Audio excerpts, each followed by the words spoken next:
உலக புகழ்பெற்ற மதுரை சித்திரை திருவிழாவின் முக்கிய நிகழ்ச்சியான கள்ளழகர் வைகை ஆற்றில் இறங்கும் வைபவம் கோலாகலமாக நடைபெற்றது. அழகர் ஆற்றில் இறங்கும் கண்கொள்ளா காட்சியை பல லட்சம் பக்தர்கள் நேரில் தரிசித்து வழிபட்டனர்.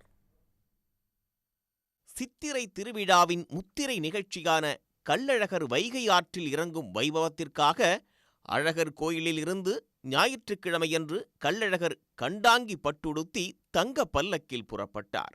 மதுரை நோக்கி வந்த அழகரை வழிநெடுகிலும் பக்தர்கள் திரண்டு வரவேற்றனர். 3 மாவடியில் எதிர் சேவை நிகழ்ச்சியும் நடைபெற்றது. திங்களன்று தல்லாக்குளம் பிரசன்ன வெங்கடாஜலபதி பெருமாள் கோயிலில் தங்க குதிரை வாகனத்தில் ஆண்டாள் சூடிக் கொடுத்த மாலையுடன் 1000 பொன் சப்பரத்தில் அழகர் காட்சியளித்தார்.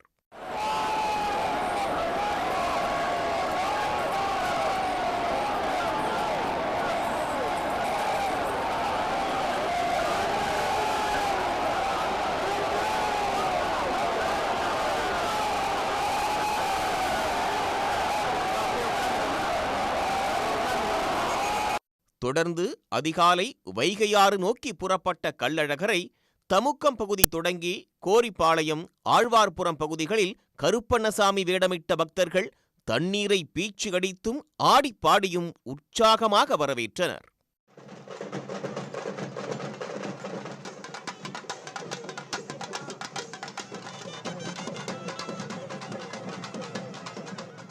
வைகையாற்று பகுதிக்குள் கள்ளழகர் தங்க குதிரையில் வருகை தந்தபோது வெள்ளி குதிரையில் வீரராகவ பெருமாள் எழுந்தருளி கள்ளழகரை வரவேற்றார். கள்ளழகரை வீரராகவ பெருமாள் வரவேற்க தாமரை இலைகள், மலர்களால் நிரப்பப்பட்டிருந்த வைகையாற்றில் அழகர் இறங்கினார்.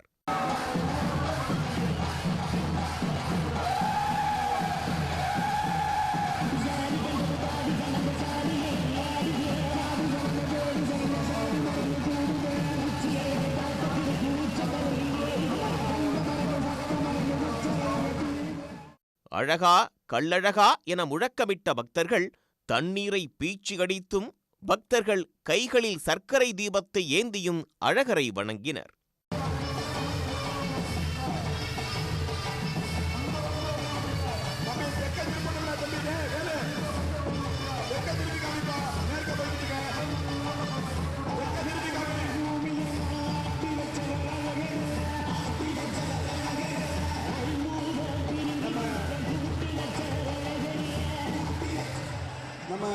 ஆற்றில் கள்ளழகர் தங்க குதிரையில் 3 முறை வலம் வந்து பக்தர்களுக்கு காட்சியளித்தார்.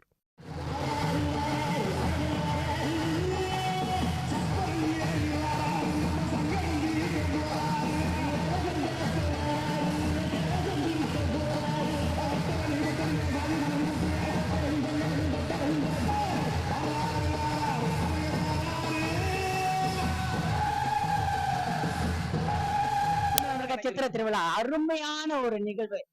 மெய் சிலுத்துச்சு. எங்களுக்கு பார்க்கும் போதே கண்ணெல்லாம் கலங்கிடுச்சு.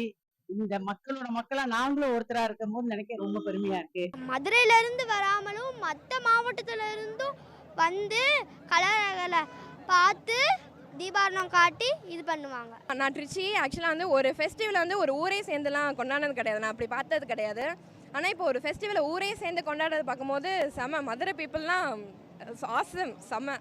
தொடர்ந்து மண்டகப்படியில் கள்ளழகர் மற்றும் வீரராகவ பெருமாளுக்கு சிறப்பு அபிஷேக பூஜைகள் நடத்தப்பட்டன. கள்ளழகர் ஆற்றில் இறங்கியதை அடுத்து பக்தர்கள் பலர் மொட்டையடித்து நேர்த்திக்கடன் செலுத்தினர். அழகர் ஆற்றில் இறங்கியதால் மழை மும்மாறி பொழிந்து விவசாயம் செழிக்கும் என்பது பக்தர்களின் நம்பிக்கையாக உள்ளது. எல்லாமே செம்ம வைபு, செம்மையா இருந்தது. சாமி நல்லா பார்த்துட்டோம், நல்லா இருந்துச்சு. அவர்தான் மாசு, சரிங்களா? அழகராலே மாசு. எக்கோடி தேவர் வந்தாரும் எங்க அழகிற மாதிரி எதுவுமே கிடையாது. திருவிழா இதான் திருவிழா. உலகத்துல வேற எங்கேயுமே திருவிழா இந்த மாதிரி பார்த்தே கிடையாது. மதுரை தான். அரசியல் பிரமுகர்கள், திரைப்பிரபலங்கள் என பலரும் கள்ளழகரை காண திரண்டிருந்தனர். வைகை ஆற்றங்கரை மக்கள் கூட்டத்தால் நிரம்பி வழிந்தது. அப்பா என்னை தூக்கி தோளில் உட்கார வச்சு சாமியை பாரான்னு சொல்லி இந்த லட்சக்கணக்கான கூட்டத்துக்குள்ள நின்று அவர் சோடு மேலே ஏறி ஒரு சாமி மேலே உட்காந்து இன்னொரு சாமியை பார்த்தது அது. அதுக்கப்புறம் அப்பப்போ வந்துட்டு போய்கிட்டே இருப்பேன். சில வருடங்கள் அது மிஸ் ஆகுது. இந்த வருடம் கண்டிப்பாக அழகரை பார்க்கறதுக்காக வந்திருக்கேன். லட்சக்கணக்கான மக்கள் உள்ள இருக்காங்க. ரொம்ப சந்தோஷமா இருக்குது. வடகரை பகுதியில் தடுப்பு வேலிகளோடு கூடிய பாதையில் பக்தர்கள் வரிசையாக அனுமதிக்கப்பட்டு தென்கரை வழியாக உள்ள படிக்கட்டில் வெளியேறும் வகையில் ஏற்பாடுகள் செய்யப்பட்டிருந்தன. கள்ளழகர் ஆற்றில் இறங்கும் வைபவத்தையொட்டி மதுரை நகரமே திருவிழா கோலம் பூண்டு காணப்பட்டது. உடனுக்குடன் செய்திகளை தெரிந்து கொள்ள சன் நியூஸ் பெல் ஐகானை கிளிக் பண்ணுங்க.